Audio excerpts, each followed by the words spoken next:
is a symbol of narcotic addiction is poisoning the blood of our country. And this is a result? A result? Yes. But it occurs when the addict is deprived of his narcotic. He is experiencing withdrawal symptoms. And if he can get his narcotic? He lives from fix to fix. And if he is lucky, he dies early. Maybe from an overdose. Maybe from an infected needle. He lives from fix to fix. The addict must have his drug, and to get it he must have money, and that much money comes hard.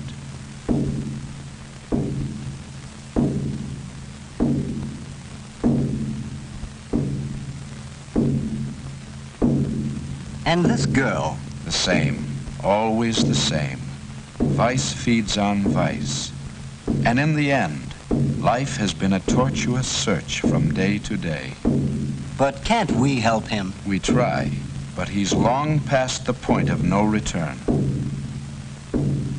Then we will stop narcotics from entering the country. We will arrest the peddlers. We will educate our young people to the menace. We will put a stop to this. Yes, we will try. But if you want to defeat your enemy, you must first know him.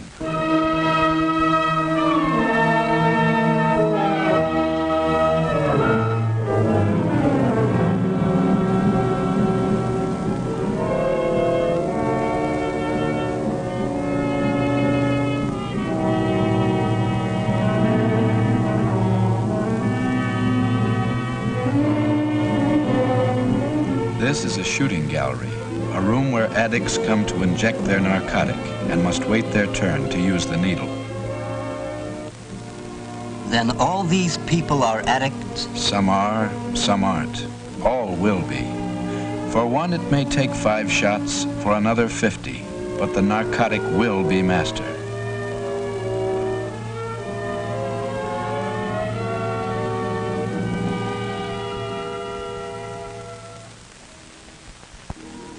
What are these narcotics? Let's take it from the scientific viewpoint.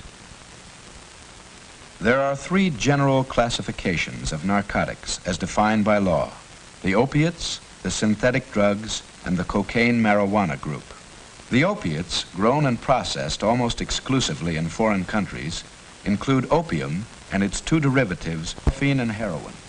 The synthetic narcotics, including such drugs as Demerol and methadone, are the result of science's attempt to produce a non-addictive narcotic. But attempts have failed. All synthetic narcotics are addictive. Cocaine is derived from the Peruvian coca plant. It is strongly addictive. Marijuana is easily grown in many countries, including the United States. The plant can be identified by its sawtoothed leaf, which always has an odd number of fingers. The underside of the leaf has a sticky feel to it. It is the leaves and flowering tops of this plant which contain the narcotic. This narcotic, unlike the opiates, the synthetics, and cocaine, is non-addictive. What do you mean by non-addictive? By non-addictive, it is meant that the user of marijuana, when deprived of the drug, will not experience the agonies of withdrawal. It is habituating, but its use can be discontinued. Then what is its danger? Marijuana, a powerful excitant, produces unpredictable emotional results. But its greatest danger lies in the fact that it is a stepping stone to the harder drugs, such as morphine and heroin. 95% of narcotic addicts begin with the use of marijuana. Classified as dangerous drugs, as distinct from narcotics, are the barbiturates, the sleeping pills, known also as goofballs. There are approximately 400 varieties of barbiturates on the market, and all are highly addictive. In most states, the possession of these drugs without a doctor's prescription is illegal. Among the most common are Nembutal, known as Yellow Jackets, and Seconal, known as Red Devils. All narcotics and dangerous drugs have legitimate medical uses. Many are indispensable for pain-killing and sleep-producing properties. But in the hands of the addict, their use is perverted to secure an escape from reality.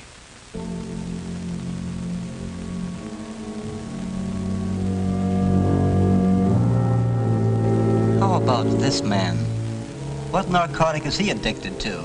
All the people in this room are heroin users. Heroin is the strongest, most devastating opiate that exists. Its possession is absolutely prohibited in the United States. A hype will bring his narcotic to a shooting gallery, where he will make use of certain apparatus for his injection. This apparatus usually includes an eyedropper, a hypodermic needle, and a spoon with a bit of cotton at the bottom, and is known as an outfit.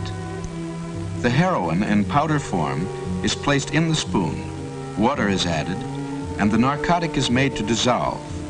This process is called cooking.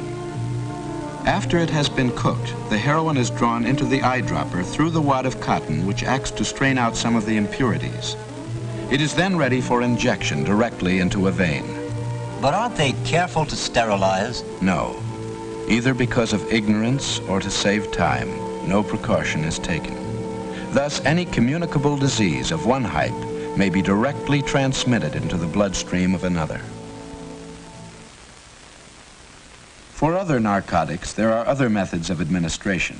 For instance, black opium, though sometimes injected, is usually smoked. 5 or 6 puffs. A dream world beckons. Reality is left behind. But problems aren't solved. Marijuana is also smoked. The reefer, as it is sometimes, like an ordinary hand-rolled cigarette, but it is smoked differently. Large quantities of air are inhaled simultaneously with the smoke, so that the stomach will absorb a high percentage of the narcotic.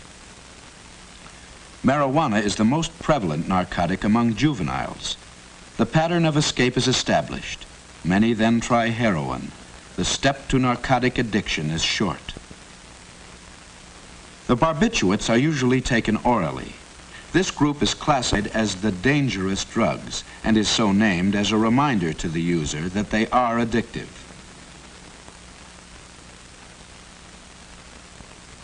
Through continuous use, physical damage to the brain, kidneys, and liver can occur. But there is no drug as degrading and enslaving as heroin.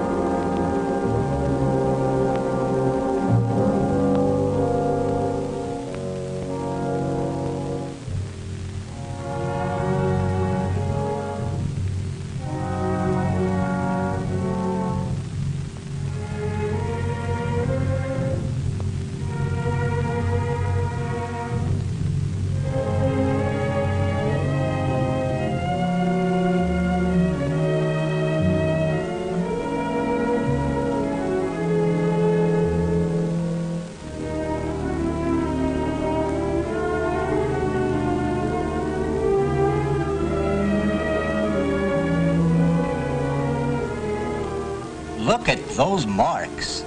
Yes, these scars on arms and legs are one of the few clues of heroin addiction. A hype will shoot into a vein until it collapses, and then move on to the next. How do they get the stuff in the first place? Most narcotics are smuggled into the country, on ships or across borders. Customs men are constantly on the lookout, but it can't all be intercepted. A great deal gets through.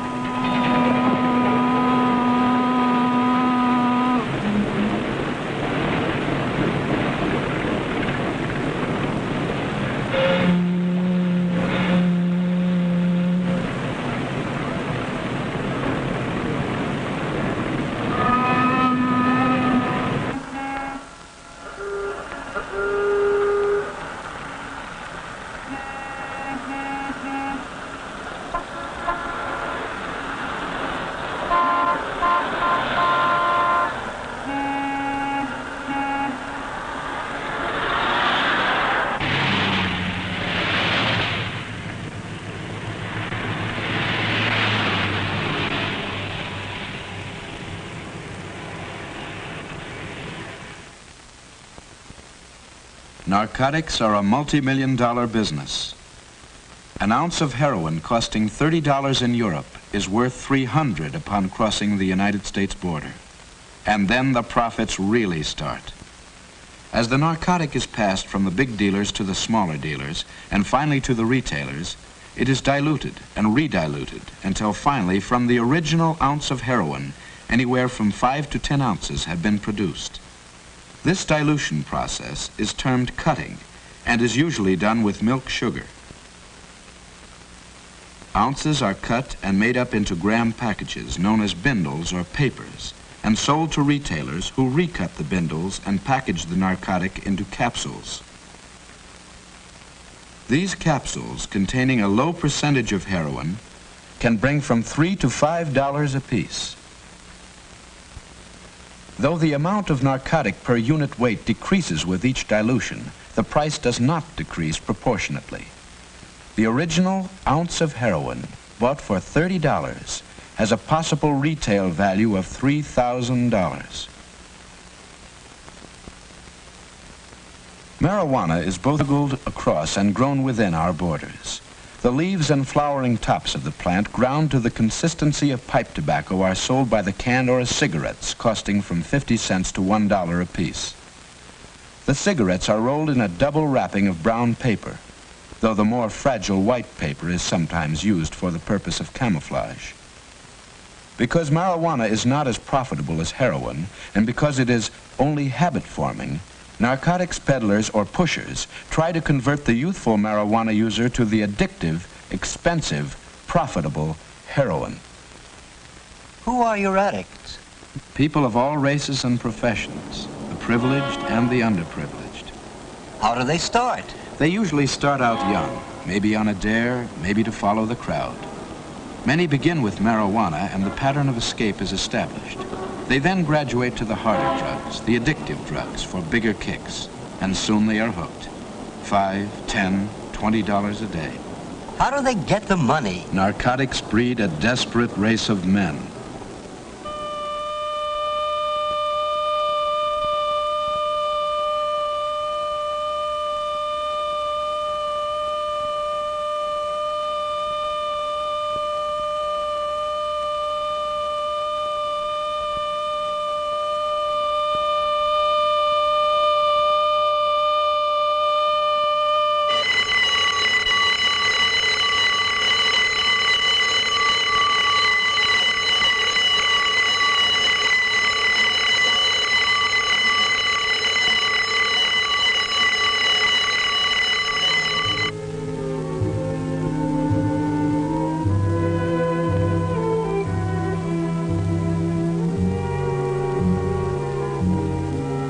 Can this girl be an addict? This is her third shot, but possibly her last chance to escape addiction. Then what? Need for drugs becomes need for money. No method is too degrading.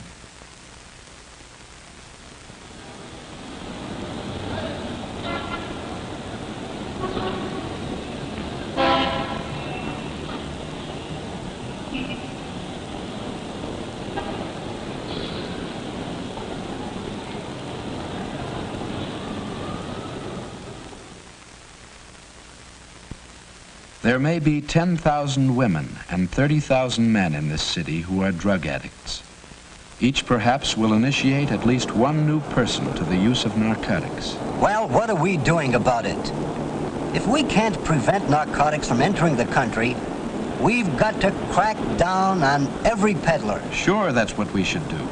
But we are often hindered by weak laws, apathetic judges and juries, and by understaffed anti-narcotics forces. Each case requires time, money, and men.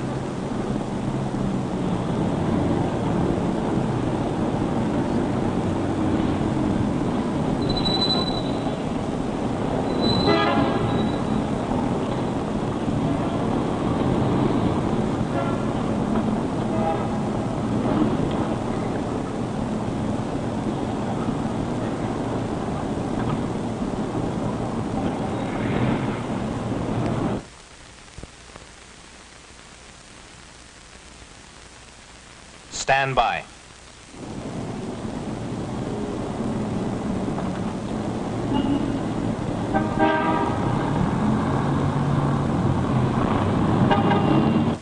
Okay, let's go.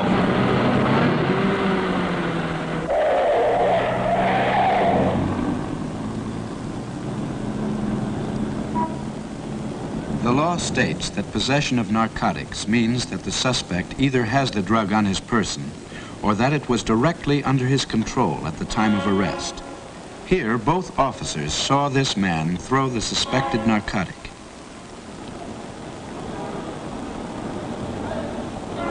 Suspects are searched on the spot, and all evidence gathered is placed in envelopes in the presence of the arrested man, and data relating to its seizure is recorded on the outside.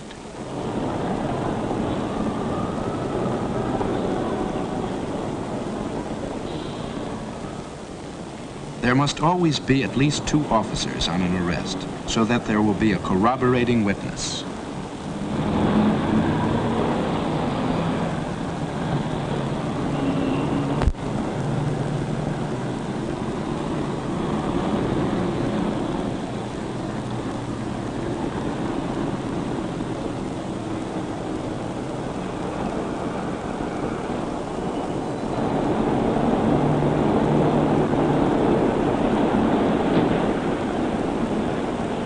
These officers, however, cannot testify in court that the suspected substance is a narcotic.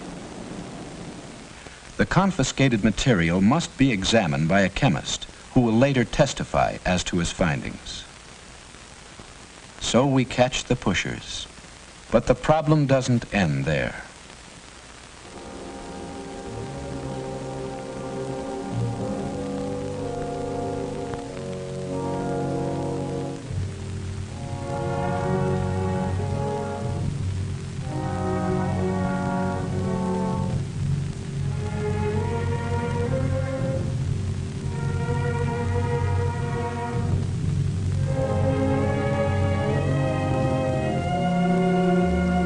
There is still the addict, who without a will of his own has a continual craving for narcotics. While under the influence of his drug, he acts almost human. Without it, he becomes a desperate, tortured animal.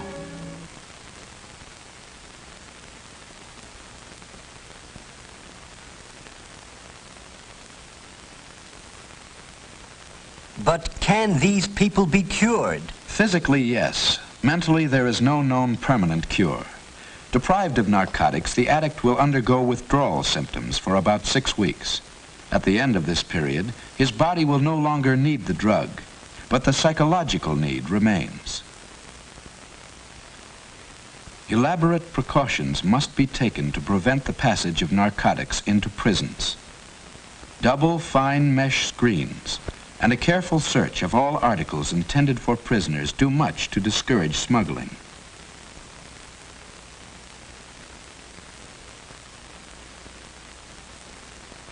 Clothing intended for narcotics prisoners is soaked in water to dissolve any narcotic the articles might be saturated with.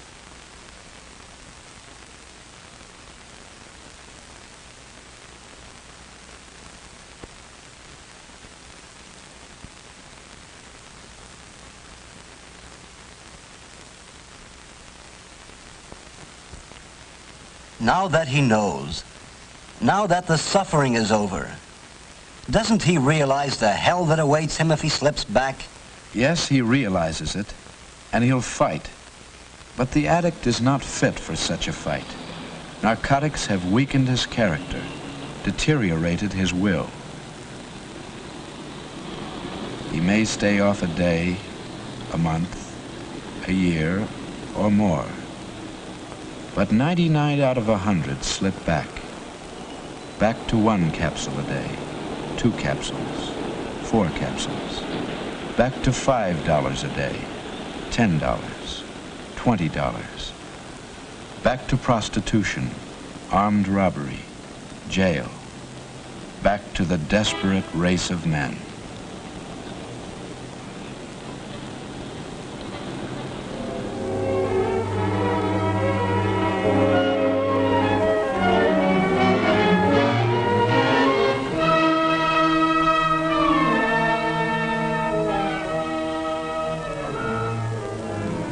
Then there is no hope. The hope lies in prevention. Our laws must be strengthened and our enforcement agencies enlarged. And most important of all, be warned of the compelling habit-forming danger of marijuana and the deadly addictiveness of the opiates. The people must be made aware. It is a social as well as a police problem.